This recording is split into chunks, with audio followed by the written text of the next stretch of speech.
Selamat datang di perkuliahan data mining. Nah, kita akan memasuki metode yang pertama atau materi yang pertama, yaitu tentang ini simple linear regression. Ya. Nah, jadi sebelum masuk ke simple linear regression, kita masuk dulu apa itu regresi linear. Jadi regresi linear di dalam konteks data mining itu adalah sebuah model yang menggunakan fungsi linear. Ya, fungsi linear tentu saja Anda sudah tahu. Fungsi linear yang paling gampang itu adalah fungsi garis ya. Y sama dengan A ditambah Bx. Nah, ini adalah fungsi linear ya. Fungsi linear secara umum. Nah, jadi fungsi linear ini menghubungkan variabel dependent, Y-nya ini adalah variabel dependent dengan satu atau lebih variabel independent gitu ya. Jadi bisa aja ada C, Z, D, U ya. Misalkan ada 3 buah variabel dependent seperti ini. Nah, tapi kita hanya akan membahas di materi yang pertama ini, kita hanya akan membahas untuk satu variabel independen.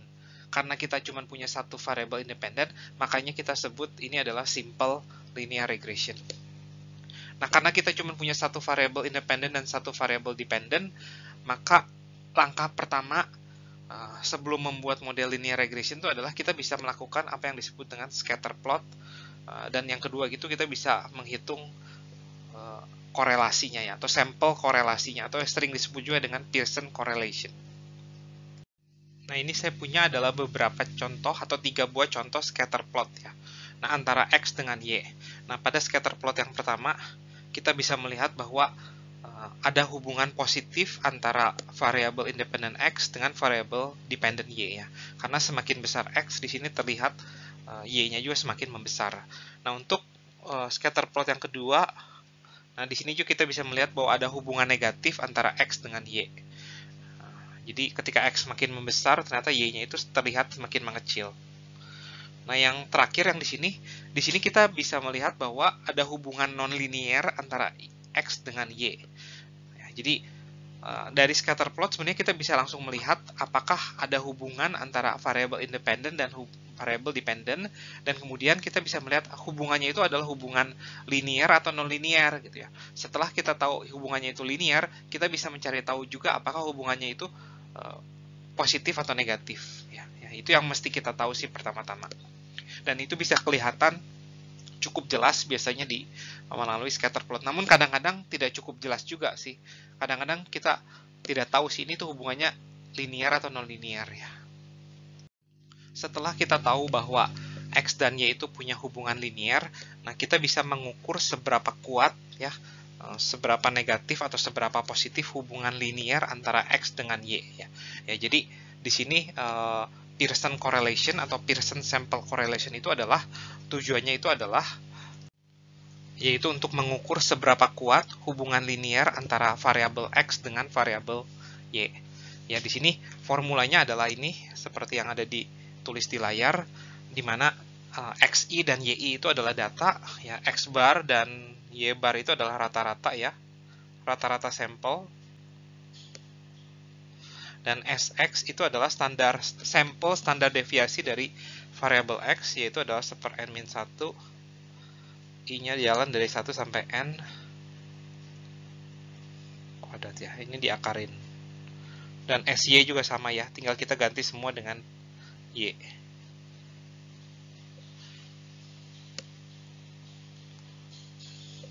Nah, jadi di sini R itu adalah nilainya selalu berada di antara min 1 sampai 1 ya. Jadi ketika R-nya itu semakin mendekat ke 1, mutlaknya semakin mendekat ke 1 nih. Nah, jadi ketika R-nya dekat dengan 1, itu artinya hubungan linearnya itu cukup sangat kuat, tapi ketika mutlak R-nya itu dekat ke 0, itu artinya hubungannya itu tidak terlalu kuat ya. Jadi hubungan linear. Nah, di sini kita tidak mengukur hubungan non-linear, kita hanya mengukur hubungan linear. Nah, di sini saya juga mau ada satu poin penting ya, berarti ini uncorrelated. Jadi misalkan kita punya data yang uncorrelated, nah apakah itu adalah sama dengan ini independent? Ya ternyata tidak sama ya. Jadi saya bisa mencari data atau mencari random variable yang tidak independen tapi uncorrelated ya. Jadi hubungannya itu seperti ini sebenarnya itu. Nah, ini misalnya ini adalah himpunan data-data atau random variable yang uncorrelated ya. Uncorrelated itu berarti artinya sampel korelasinya tuh 0 ya. Nah, di tengah sini tuh ada yang namanya independent. Jadi independent itu lebih kuat syaratnya. Nah, jadi kalau kita punya data yang ada di sini, artinya itu X dan Y itu saling independen dan juga uncorrelated. Jadi independen itu pasti uncorrelated. Tapi kalau kita punya data yang ada di sini, data tersebut tidak independen tapi tetap uncorrelated. Ya. Nah, silakan dicari contohnya. Ya. Nah, sekarang kita masuk ke model simple linear regression. Jadi di sini kita punya persamaan matematikanya itu adalah ini ya, Y sama dengan B0 ditambah B1X ditambah epsilon. Nah, ini adalah model matematika dari simple linear regression. Namun yang harus diperhatikan ini itu adalah asumsi yang akan saya tulis sebagai berikut. Jadi X di sini itu adalah variabel bebas ya, atau independen. Nah, namun asumsinya itu adalah X itu adalah variabel yang non-stokastik ya. Non-stokastik artinya tuh X itu bukan variabel random ya. Jadi X itu adalah fix gitu, atau X itu variabel bebas yang non-stokastik. Nah, sementara epsilon itu adalah variabel error, atau sering juga disebut juga dengan deviation atau noise ya, atau banyak buku yang memberi nama yang lain-lain. Namun yang penting itu adalah epsilon itu adalah variabel stokastik atau random ya. Nah, ini asumsi kedua, dan akibat dari kedua asumsi ini, Y itu adalah variabel dependent ya, variabel prediktor terikat. Dan ini adalah karena kita punya hubungan ini ya, kita punya hubungan Y itu sama dengan B0 ditambah B1X ditambah epsilon. B0 dan B1 kan konstan ya. Oleh karena itu Y itu adalah karena epsilon itu adalah variabel random, akibatnya Y itu adalah variabel random juga, stokastik juga. Nah, ini adalah asumsi pertama dari model simple linear regression kita. Nah, asumsi yang kedua, nah sekarang kita punya data sekarang ya. Given X1, X2 dan seterusnya sampai Xn ya. Jadi given X-nya itu udah berupa data, maka kita punya model seperti ini. Y sama dengan beta 0 ditambah beta 1 XI ditambah epsilon I. Jadi sekarang I-nya itu total kita punya N buah X, berarti kita punya N buah YI ya,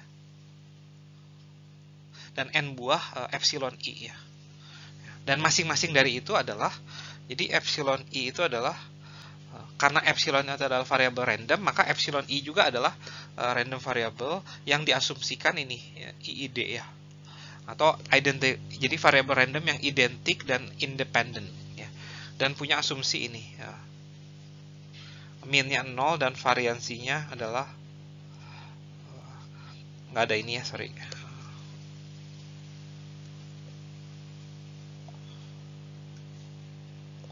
sigma kuadrat. Nah, kemudian ini asumsi yang pertama nih, ini asumsi yang kedua, dan asumsi yang ketiga itu, ini asumsi yang sering dipakai juga ya, tapi ini asumsi yang sangat restriktif, yaitu epsilon itu adalah normally distributed ya.